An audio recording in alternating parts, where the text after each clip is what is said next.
Plot summary of Beowulf by Anonymous. In southern Denmark, Hrothgar is the king of the Danes. He's rich and powerful now because he's done well in battle.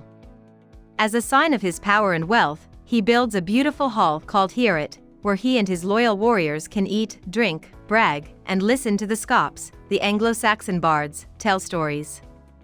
But soon after Heorot is done, Grendel, a monster descended from Cain, gets angry because the men are laughing and the Scop is playing music. Grendel sneaks into the hall, grabs men, and eats them. He then goes back to his home in the marsh. He keeps going on raids at night until no one is afraid to sleep in the hall. Heorot was once a sign of how great the Scyldings were, but now it is a place of shame and fear. This continues for 12 years, until Beowulf, a young warrior of the Geats in southern Sweden, hears about Grendel and, determined to fight the monster, sails to Hrothgar's lands with 15 companions.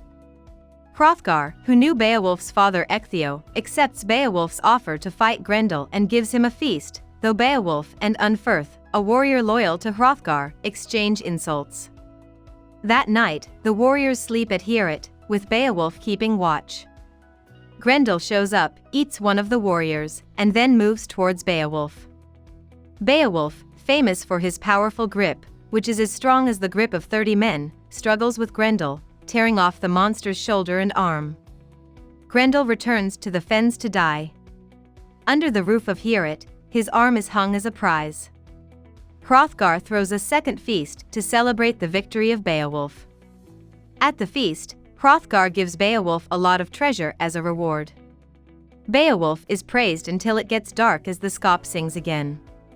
That night, Grendel's mother, who lives at the bottom of a lake, comes to the hall to get revenge for her son's death.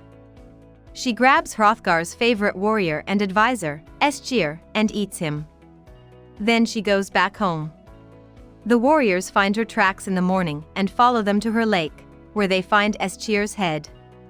Beowulf jumps into the lake and swims for hours until he reaches the cave where she lives at the bottom. He fights with Grendel's mother, but the sword hunting, which Unferth gave to Beowulf as a sign of friendship, fails for the first time.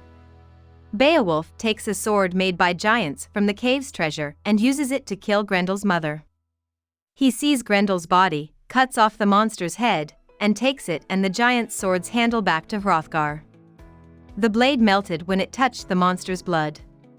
In Heorot, there is another party with more gifts and promises to be friends.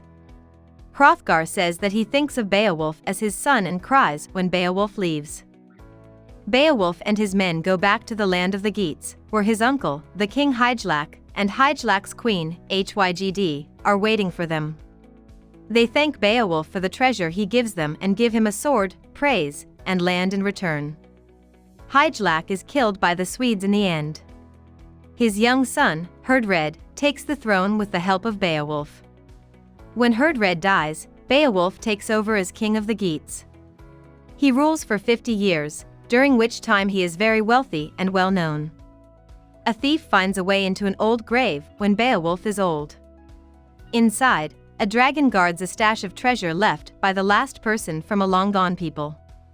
The thief steals a cup, but the dragon finds out and burns the land, including Beowulf's mead hall. Beowulf decides to fight the dragon even though he knows his death is close. Beowulf sets out to fight the dragon with his cousin Wiglaf, 10 warriors, and the thief. But when Beowulf and the dragon fight, everyone but Wiglaf leaves with Beowulf.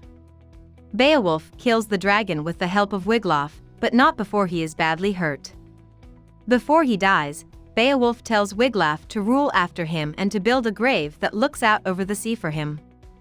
Wiglaf yells at the men because they left their lord. A person sent to the Geats to tell them that Beowulf has died also tells them that things will be hard for them now that Beowulf is dead. The Geats build a fire and burn Beowulf's body. They then build a barrow that looks out over the sea and bury him there with the dragon's cursed treasure. About the author. A professional Anglo-Saxon poet called a Scop probably made up the story of Beowulf.